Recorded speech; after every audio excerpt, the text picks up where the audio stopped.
Well, hello everybody, and welcome to Full Course Yellow. This is our our weekly get together. Oh, that it was annual.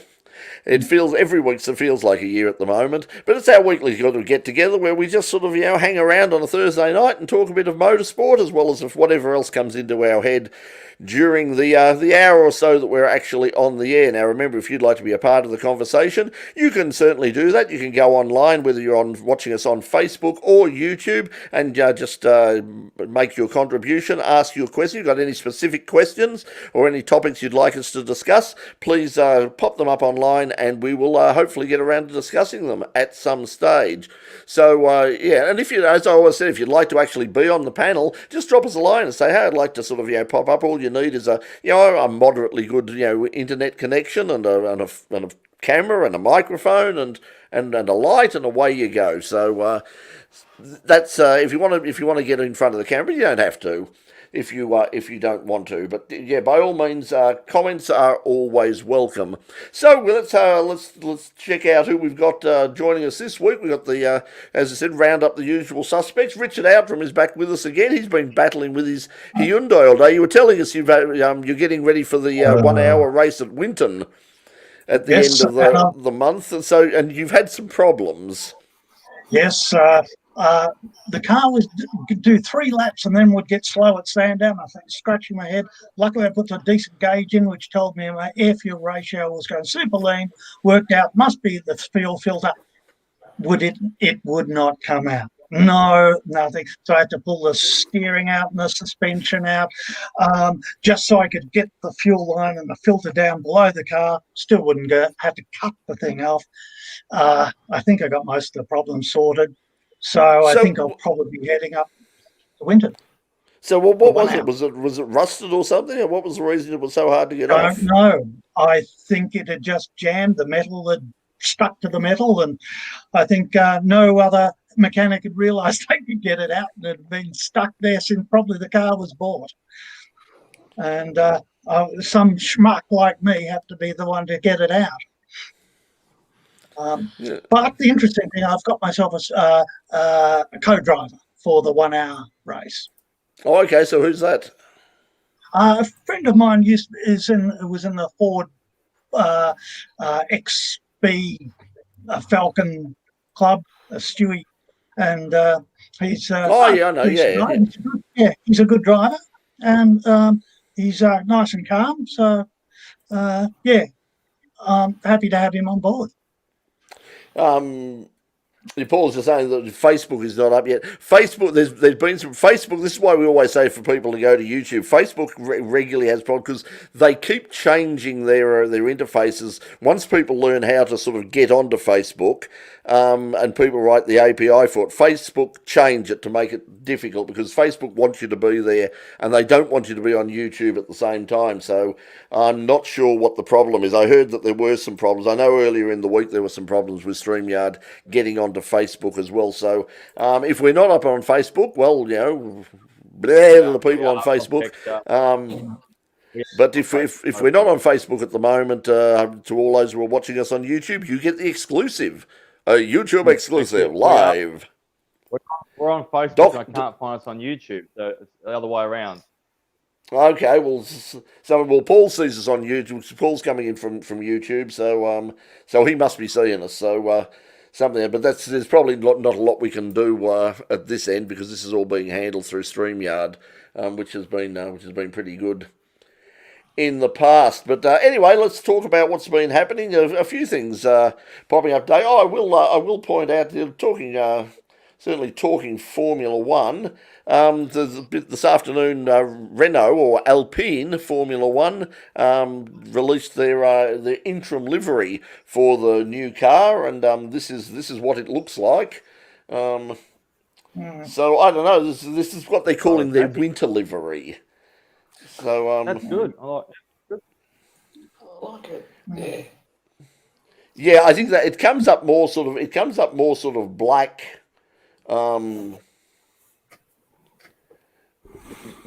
Yeah, it comes up more sort of black than blue.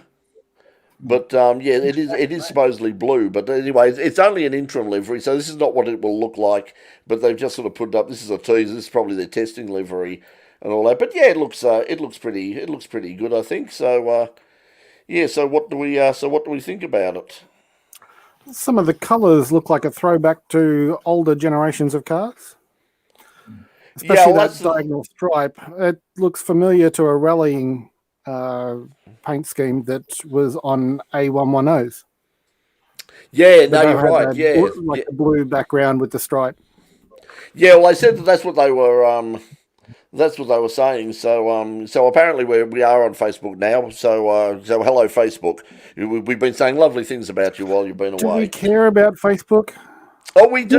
If The thing is, as I said, it's not a good video platform, but it's really good for. It's not a good platform at all, thanks to the 2020 No, update. no, Frankly, well, it's Facebook, not.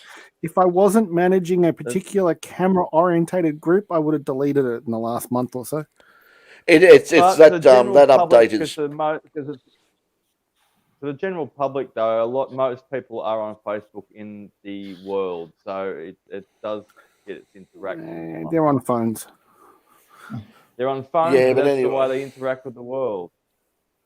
Well, this is true. I mean, it's a very efficient way. I mean, when I want to talk to the crew and all the rest of it, and to talk about like our plans for for the new series or what's happening for next week's show or something like that, it's much easier to just go to a Facebook group and message people via the Facebook group than it is to go through. We used to do it through email, and some people read email and some people don't, and or you get like in my situation where you're getting hundreds and hundreds of emails every day, and you just can't look. Somebody said this afternoon, somebody rang me and said, I've sent you a number of emails. And it's like, oh, no, I went through and I eventually found them. Once I put in the thing, it was like, oh, yeah, there are a number of emails. I'll get around to that. But, I don't know. But, yeah, Facebook is whatever.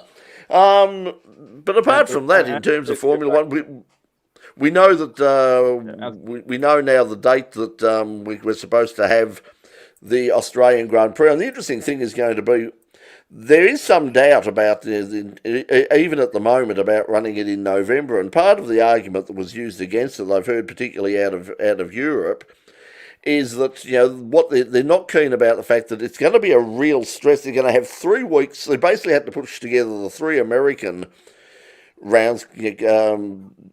United States, Mexico, and Brazil are all now basically running 1 week after the other, which is going to be pretty chaotic. And then at the end of Brazil, they've got to get from Brazil to Australia, and then run to Australia, and then head back to sort of the Middle East. And some people are saying we don't necessarily want to do that. Why do we have to go if we can't go straight from say Japan to Australia, or when they're over this side of the world in this time zone? Why do we want to go to all that trouble? The other thing that they've got to do is they're going to set up the track for a race in November, and then things get back to normal and they want to run next year's race at the traditional time as the opening round. There's no point them pulling down the track or anything like that, because by the time they'd pulled it to pieces and got everything back together, they'd have to start building it again. And I suppose the question is, are they going to go back to the traditional time? That's going to be the interesting thing. I mean, might some people say, and this is the thing that's coming out of Europe, is there's a few people who are saying, Australia is, we like the place, but it's a lot of expense and a lot of trouble to get there. Everyone should Well, be November jacked by was then. the. Sorry, Stuart?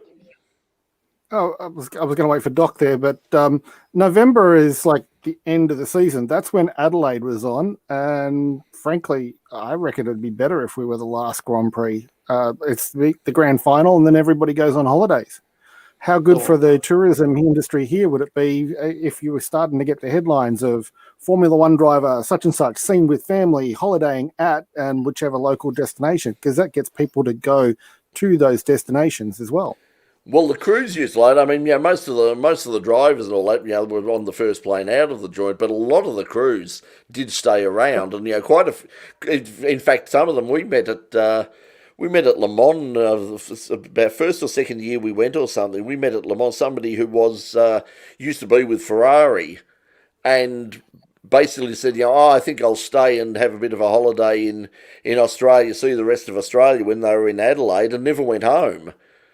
Just basically said, "No, I really like this place. I'm staying." So he ended up staying in Everyone will be immunised. Australia. What's So that, everyone Doc? will be immunised by then. So they'll be Well, mandatory yeah, if they come to well, Australia. Yeah, good point. Everyone will be Yeah, coming to Australia by that stage. You'll have had the jab twice by then, and everyone will be fine because we'll all have had it. They've got 50 million doses ordered here in Australia. They're going to do another 50 million for the other version of it.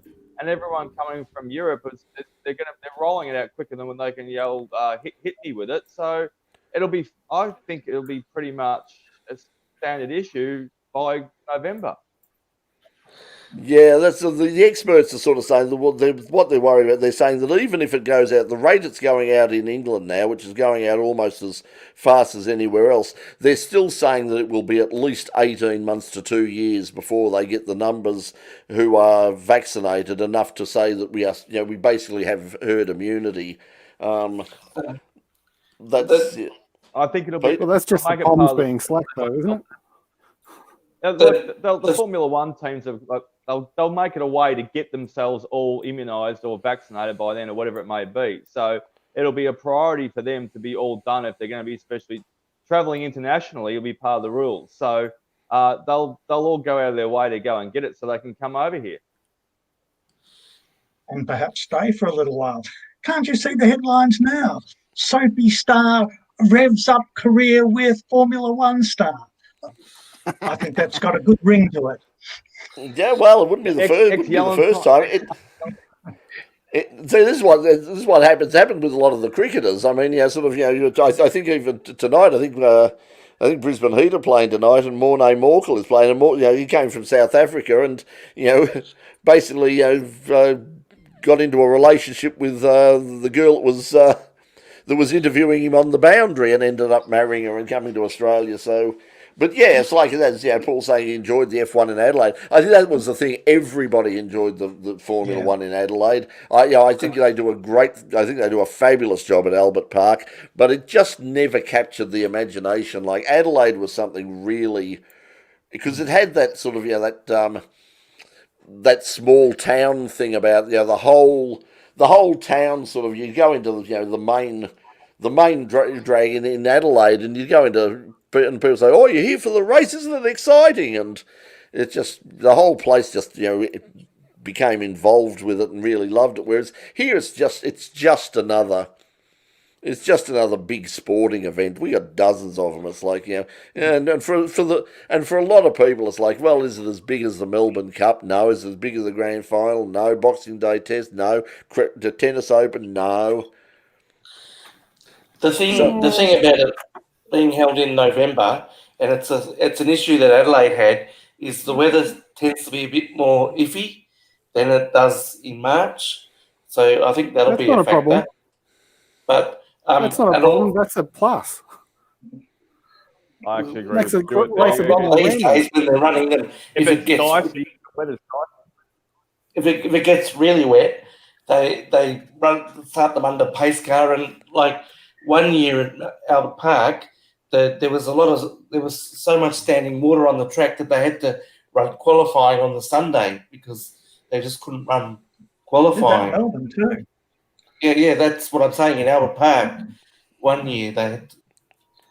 But who can forget spin? Spin, round. Yes, Murray. That was a great thing. Paul, this is another thing that came out. That one. It'd be great. Another thing that came out today, the Victorian Historic Racing Register announced that despite the cancellation of the Grand Prix, they're still going ahead with the Island Classic, but with no spectators and a limit. I think it's a limit of about 300 entries.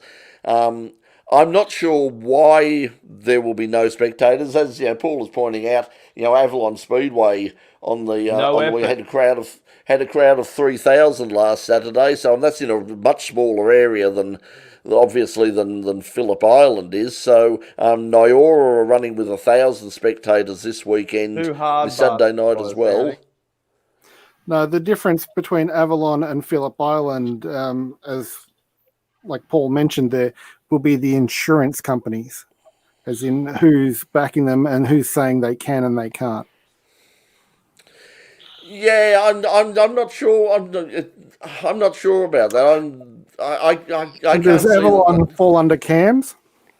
No. So Uh-huh. there's Speedway And Speedway perhaps Australia CAMS Speedway. might be saying spectator limits. Well, they're certainly being more. They're certainly being a lot more cautious than, say, like the AASA have been. I mean, we went to the AASA meeting last month at Sandown, the Australian Motor Racing Series, and it was there were restrictions. There were no spectators and all the rest of it, but it was pretty casual. It was pretty open, and there were people down. It was the same weekend as Isle of Magic, of course. And there were so many people who we were getting messages back from Phillip Island from people saying, "Oh, this is boy, this is a nightmare down. We're being checked and rechecked, and it was they were taking it a lot more seriously. So it might have something to do with that. I'd like to find out why they're running, and perhaps we can try and get somebody from the Historic Racing Register to come on. But I don't know whether they don't tend to sort of respond to too many. They do their own sort of thing, and they've got their own reasons for it. As I pointed out to them, if they're not going to have on their Facebook page, if they're not going to have spectators, if they're not going to let people get in, they're obviously not going to have any internationals there as well, which is always a big part of the Phillip Island Historic Classic. But even so, even with 300 cars, I mean, there'll be 300 quality cars, you would imagine, and it would still be good racing and still be good to look at. So if you can't have spectators, why not have a live stream? Hello? Yeah. Yeah, so, and that's that, which is true of everybody. Victorian State Race Series, they're not running with spectators either. We have the technology. But anyway, we say this until we're blue in the face. So. I just want to see Doc running in slow motion with that noise. We've got the technology. $1 million man. We can rebuild him. I'm doing all the slow motion running for everybody at the moment. I'm pretty much going backwards right now, but that means we could call him the bionic commentator. But anyway, so so what do we think about Super Cheap Auto? The announcement with TCR. I mean, what does everybody think of that? It was like the jilted lover sort of saying, I've left for a younger, more exotic version now. So, there, Pete, what do you think? Do you think that it's a good deal? I think it's actually a better fit for Super Cheap Auto. Yeah, especially nowadays, with a lot of people buying those type of cars, like the Hyundais and the Renaults and things. So I think, it's a better fit in terms of customers will actually, relate to Super Cheap Auto and doing things to their cars. I think it'll open up a new market for them. Yeah, traditionally those are the cars that really people having with those sorts of cars. You got the European style cars, or the hatchbacks that have probably lost touch with over the years because everyone's either been Ford or bloody Holland or Erebus or et cetera. But you've got a broader range of cars now that they're tapping into. You've got a motorsport categories that are now gaining in momentum across Australia, and they're going to get more exposure, especially because they'll be on Channel 7 still for just probably more races than what Supercars was throughout the year. They're with the television rights. So I think it's going to open up a few doors for them. So you won't see any less with Super Cheap Auto. They're actually probably paying less for the rights for it than what they did with Supercars and getting just as much exposure. Well, as you say, they're probably getting more exposure in terms of free-to-air television. Yeah, we know that despite what they say about the growing numbers of people watching things through KO and online and all the rest of it, we know that still free-to-air television is still overwhelmingly the most accessible, most watched group in the country, and sort of media in the country. So they can now go. All of the people who are sponsoring TCR cars and S5000 as well. They've got something like really sort of valuable now that they can go to the potential sponsors and people like Super Cheapo and say, every single round, it's not, some rounds will be on free to air and some rounds will be on pay TV. We will be on free to air everywhere. And it's not just if you want to watch it online, that's free to air as well. So it's not, you don't have to have a subscription to KO or anything like that. You can go to 7 Plus. They're going to stream it live online, plus it'll go free to air as well. So it's the best of both worlds there. So I think it's free to air is the best choice for them if they want people to actually watch. Yeah, well, they got the. I mean, how many people actually watch the Grand Prix now compared to when it was on free to air? As in all the races from Europe, how many people actually sit down and watch those compared to when it was? It's nowhere near as much. The way they do the figures now, it's really because they're arguing, supercars are arguing that there's actually like more people watching than ever. But what they're doing now is they're counting repeats, and because you're watching views on demand and all that sort of thing. So they're all as I say, lies, damned lies, the statistics.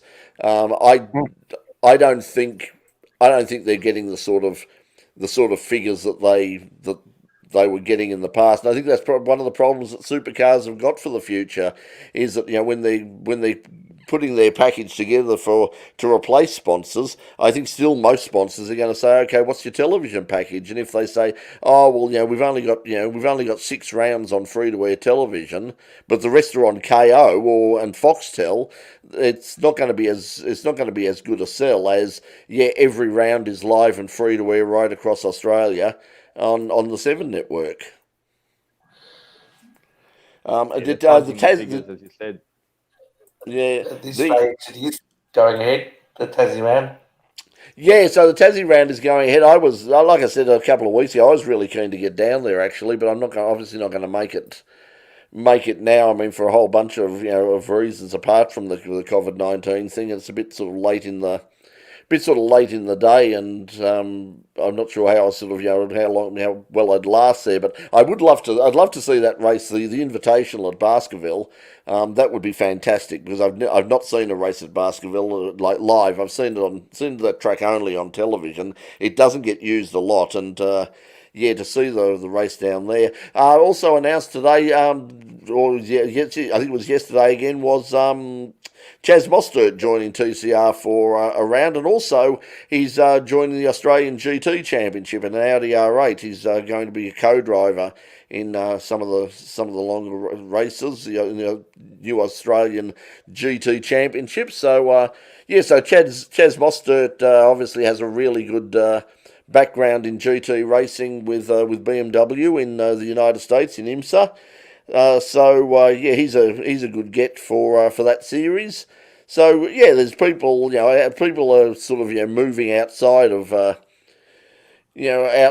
supercars as well. And what's coming up in a couple of weeks' time, and which will be really fun.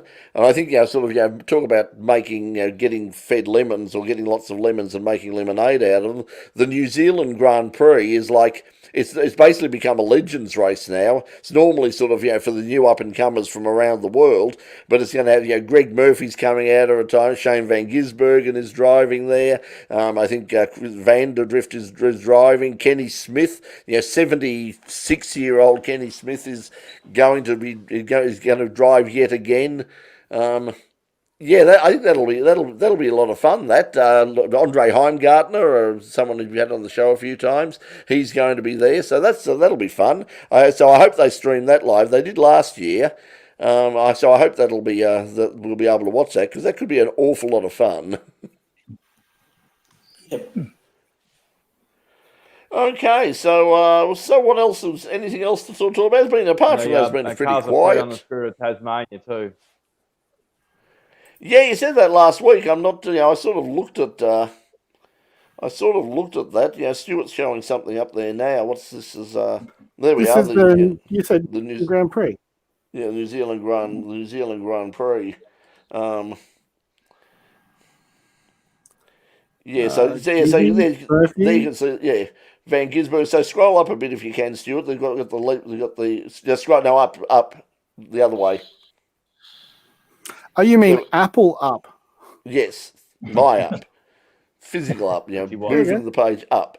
There you go. So Shane Van Gisbergen, Andre Heimgartner, Matthew Payne, Billy Fraser, Chris Vanderdrift, Daniel Gaunt, a two-time winner. We've got, as you can see, Greg Murphy, Kenny Smith, three-time winner, Damon Leach. So yeah, it's not all of the next generation of Formula One stars, but yeah, I think it'll be a lot of Have a fun. look at the ticket price. Yeah. Well, there's good sport classes there too, as well, too, under all those names. Yeah, but have a look at the ticket price there. I mean, $40 for an adult. Weekend pass, $60. I'm assuming that's New Zealand dollars, so that's about line bear for. Well, that's a pretty damn good deal for anybody to go. Oh, Yeah, and it's very, very accessible, and it's at Hampton Downs this year too. And Hampton Downs is, if you're on the North Island, Hampton Downs is very accessible because it's sort of, it's within about an hour of. It's about an hour south of Auckland and pretty much about an hour north of Hamilton. So it's sort of halfway. The meetings over there are usually really good. So. And they don't have to worry too much about the COVID thing either at this stage if they don't have internationals. So yeah, it'll be a good series again. It'll be a fantastic race with all of those legends. Can we go, Brett? Can we go, Brett? Can we go, Brett? Can we go, Brett? Can we go, Brett? Hey, the last time I went to Hampton, I'm still nursed. I still carry the scars, literally.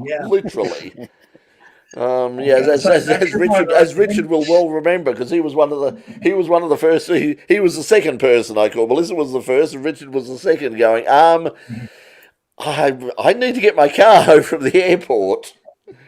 Yes, that's right.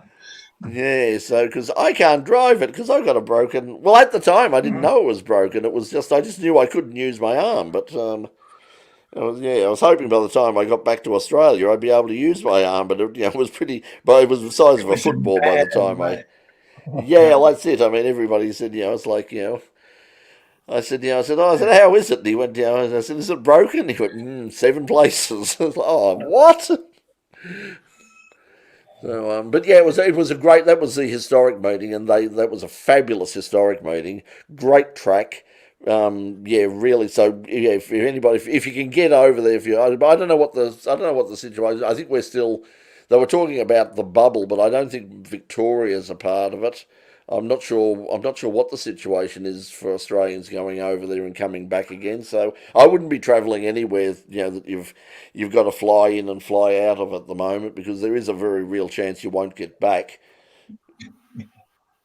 Even if you're in Brisbane.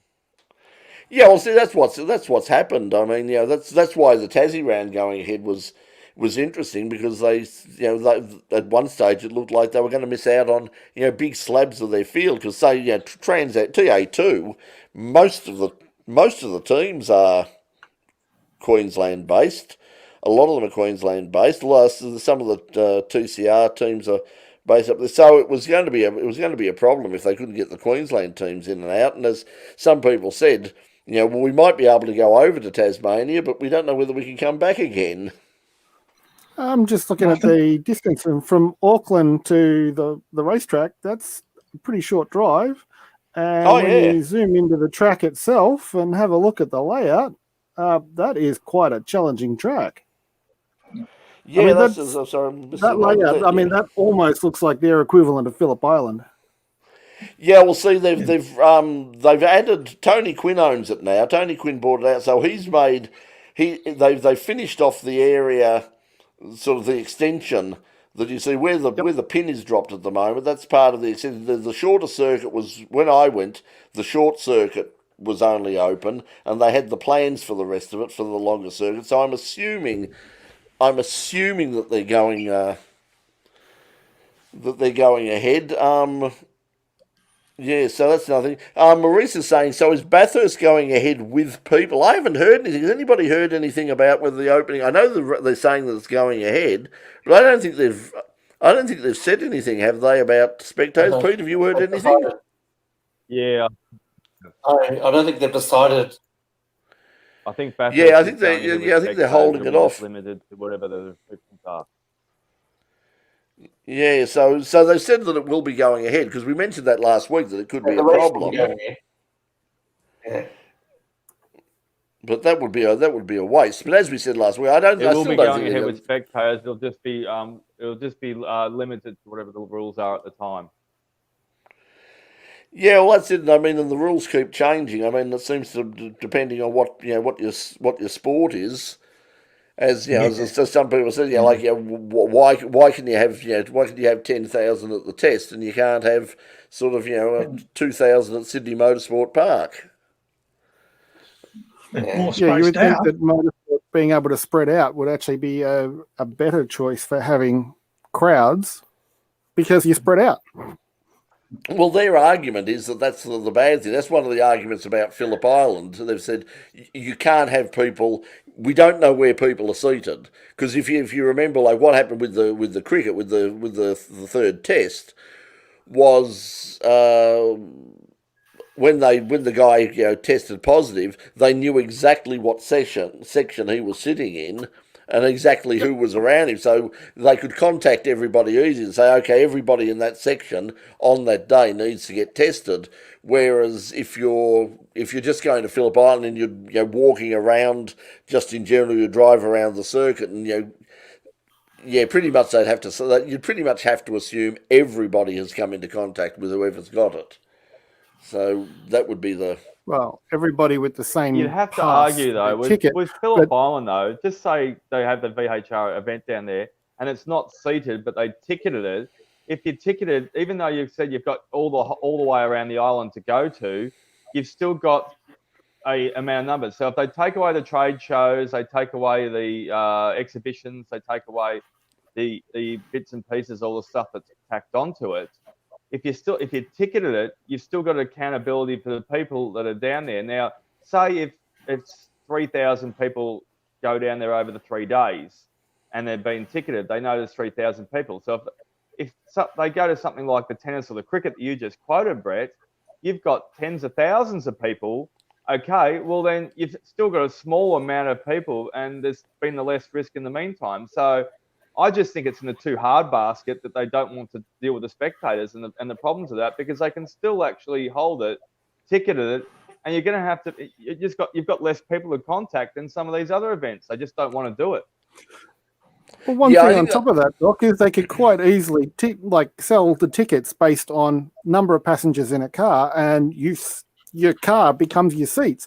Anybody who's got a ute or a pickup or a minivan, you just open the tailgate or whatever and watch from there. You're bringing your own little private grandstand and just away you go. Well, you could have the situation where they could actually just, they could section off parts of the things. So saying, like they do at Le Mans, they have the red car park, the blue car park. You could say, okay, on the inside or the outside at Lukey Heights, that's one area that people can park at, and so you'd have a ticket for there. You could have a ticket for the main straight, a ticket for Siberia. And just limit it to that way. But as I say, the problem is because it's not a sort of a professional level thing. It's still being run by a car club, even though it's like it attracts huge crowds. And I think what you say is right. That it's just they looked at it and went, this is just too hard. Spectators are a nuisance to begin with. This is an excuse to just have a race meeting, for us, and just not have to bother about damn spectators for a We've change. got lots of money. We don't need them. Yeah, well, that's it. That's why it would be a good idea to live stream it. I mean, they've certainly made enough over the years out of it. Just if this year they're not going to be able to run it, then why not spend a bit of money and say, okay, well, we're gonna because you can't come down physically and be here, we're gonna take it to you and the rest of the world. I mean, you can't tell me that there wouldn't be a substantial number of people watching overseas as well, especially in more time zone friendly, but also just on delay. on YouTube, if we had on, say, the In Pit Lane YouTube channel and said, like we do with Formula SAE, we know from our coverage of Formula SAE how many people watch. More than 50% of the audience for Formula SAE came from overseas. So if they want to sort of spread the word of this of what a wonderful meeting it is, and to show off and to celebrate Australian motorsport history and show it off around the world, I reckon there'd be lots of people overseas who'd say, oh yeah, well that see all the old touring cars and the old Formula 5000s and some of the classic Grand Prix cars and Formula 1 cars that are over there, and at such a great track, it'd be fantastic. You know what they'll do? They'll get one of the old committee members from the Light Car Club with his better cam, and they'll give him $95,000 to cover it, live stream, and he'll pick a live stream some little river. Whatever happened to Glenn Manton, eh? Yeah, remember. Sadly, Richard is 100% correct. Yeah, well, yeah, but anyway. But as I said, we have the equipment, we have the we know, we're here. All right, that's it. Now what's coming up? This, and I know they're going to they're going to make something about this. The Grand Annual Sprint Car Classic coming up. 4 days of sprint car racing happening, starting off. Night one next Wednesday at Avalon. I was thinking that's something that if I can get a feeling better, I might try and go along too. I haven't seen the sprint cars for ages. Can you get us press passes, Brett? Probably not. No, the Speedway are a bit funny with that sort of thing. But no, the problem is if we go on the press pass, then we've got to be press. If we go to a press, we've got to cover it. We've got to take, and I'd be happy to cover it. Once again, be happy to live stream it. Live streaming would be very easy. Live streaming for Speedway is very, very straightforward, and we could certainly do that. And if anybody from Avalon or Warrnambool or anybody, but once again, there's got to be. We're not going to go down to Warrnambool for nothing. I mean, we've got to have somewhere to stay and all the rest of it. But Avalon is a pre-ticketed event. So is Warrnambool.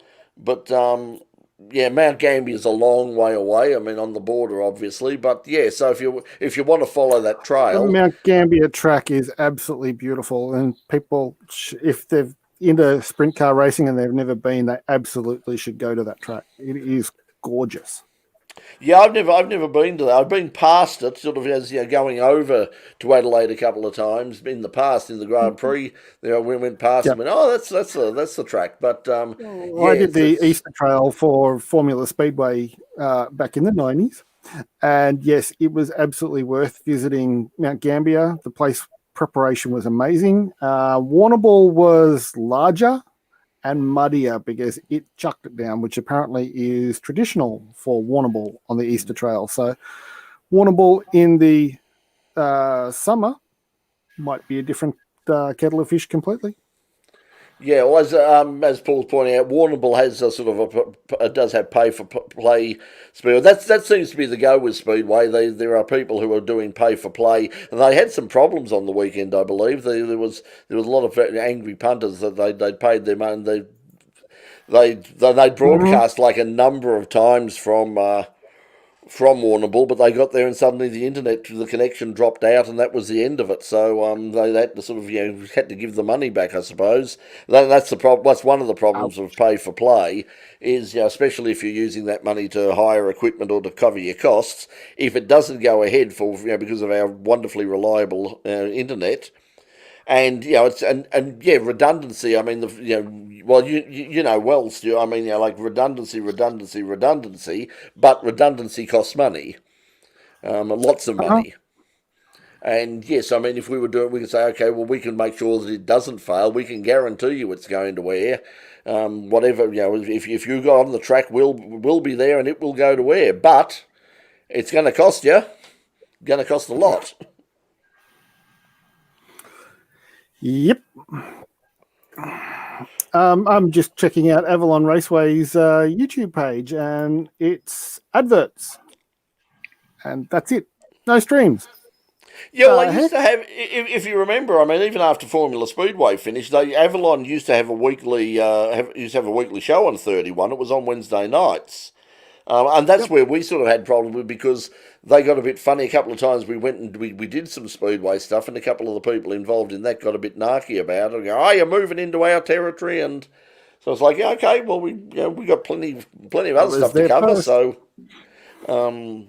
there, but yeah, I mean, I'd be happy to, we'd be happy to have a look at it and do stuff because right now we're just sitting around and we've got sort of boxes and boxes of The gear that whole we can concept of use. Avalon having inside walls to protect the photographers and what have you, that's novel. Yeah, certainly not like the good old days, hey? Hang on, I'll just bring up the webpage. Where is it? Well, I've got to get the mouse across to the right spot first, of course. And there you go. Avalon, have some publicity. Race dates and whatever. You look at that layout with those lights, that would be so easy to film under. Yeah, ATV, it comes up well. the K-Rock Cup was always a decent event, so shame that's already gone. President's Cup. Yeah, President's Cup was always that's always a big one. The track championships for 2018-19. So there you go. So I'm not sure how up to date their website is, but well, that'll be for the whole season. And Vic title February 22. Yeah, well, so I hope it's up to date, but yeah, I realise it's obviously a really it's the most accessible. It's the most accessible track. Although I suppose if you're on sort of this side of Melbourne, then Nyora's pretty. Then as I said, they are running this Saturday night. But the deal is, unfortunately, they're not set up to sell on. They're not set up to sell online, which means what they've said is it's basically they're limiting it to 1,000 tickets. If you drive all the way down there, if you don't, and they're going to start selling them early, so it means if you go down there and you're not and there's more than 1,000 people actually turn up for this thing, which is possible, quite possible. They're not going to get that that many more, but it's quite possible they could get 1,000 people there. If you go drive all the way to Nyora from Melbourne, and then get there and they say sorry, no tickets left. It's a long way to go for not much joy, but they said that they couldn't. Some nice turn-up places on the way home. Yeah, well, that's it. That's right. Okay, so that's who's doing it. Paul is saying that Avalon's done by Wyndham TV, Rolling Thunder TV. Okay, so cool. Okay, so they're doing it. So perhaps there will be some live streams, or at least some highlights or something. But anyway, so that would be good. Did you see the link I sent you for? If I remember rightly, Wyndham they're TV. offering some good prize money for the drag. Hang on, what's that, Doc? What was that, Doc? I said, did you see the link I sent for Biscuit Park as well too? They're going to have some good drags up there with some respectable prize money for the categories. Yeah, we'll talk more about Heathcote at some stage. There's a few things we'll talk about some of that stuff off air. But yeah, so Paul's saying Stuart that all the speedway tracks now have inside walls. So perhaps after you got hit by a sprint car. It wasn't me that got run over 3 times. It wasn't me that got run over 3 times. It was a completely different photographer because I had the video camera and I knew which way to dance. Yeah, and that's always the secret, isn't it? Yeah. So anyway, okay. Look, I think we might call it quits there because my back's starting to play up quite a bit, and I think we've probably exhausted topics for the moment. So so thank you for if you've joined us once again. We're talking about what's happening with the next season of In Pit Lane with Channel 31, hopefully coming back in March. But it really does come down to because we can't use the studio. It really comes down to how much sort of backing we get to go out and do stuff live. I mean, if we could go out, say for something like the and something like the Historics or the opening round of the State Series, and we could do so. We could certainly fill up our series just with those races and just with those stories. Unfortunately, but once again, it's a case of somebody's got to try and we're not talking about huge amounts of money because nobody gets paid to do this, but there are costs involved, and we can't keep putting our hand. While I was still full screen. Yeah, we got Yes, still getting used to switching this, Brett, but I do like this format. Yeah, StreamYard is really good. And as we said, in some inside baseball stuff, they were bought out as I said, office hours by Hopin. I just hope they don't mess it up too much because right now for what we're doing, I think it's much better than Zoom. It gives us a lot of options that we don't normally have, but particularly that thing of being able to bring up the comments and all the rest of it. So yeah, I hope you'll join us next week. A lot of the comments are Paul van der Acker. So Paul, thank you for making the comments, but perhaps join in one week. That might be great to actually. We have invited Paul. Paul, of course, a well-known official around, Flaggy and Marshall around the traps for many years now, and a long-time supporter and viewer of the show. So we appreciate your support. We appreciate the support of everybody. Pete, you were saying you got somebody came up to you the other day. Today at the shopping centre, someone came up and said, "Oh, are you on YouTube in Pit Lane?" And I said, "Yep." And they said they liked what we did because we tell it like it is, and we know what we're talking about. Well, I mean, whether we might tell them whether we know what we're talking about. People would definitely argue with, but yeah, we do our best. Hey, look, as I said, this is just we were going to get together and do this sort of stuff anyway to keep us sane over there. We thought we might as well, the technologies is we might as well just whack it up on YouTube at first, which is what we did through Zoom, and then we found this platform in StreamYard, which allows us to go to both Facebook and YouTube at the same time and do all the stuff like the lower thirds that you see sort of the bottom, and also to do the switching like this. So anyway, until we see you again next week, 9 o'clock, keep an eye out on the YouTube channel. If you're watching on YouTube, or even if you're not watching on YouTube, please go to the YouTube channel. Like and subscribe. It is really important. And as I keep saying to people, it doesn't cost anything to subscribe. It is absolutely free. It will always be free. The moment they turn around and they make it not free, we won't be there anymore. So, so don't worry about that. Just click subscribe, and you get notifications once in a blue moon when we put up something, a new story or something comes up, you just get a little bell saying, "Hey, In Pit Lane's posted a new story," and then you can choose if you want to watch it. You can. If you don't want to, you can dismiss it, and it will go away and out of your life forever.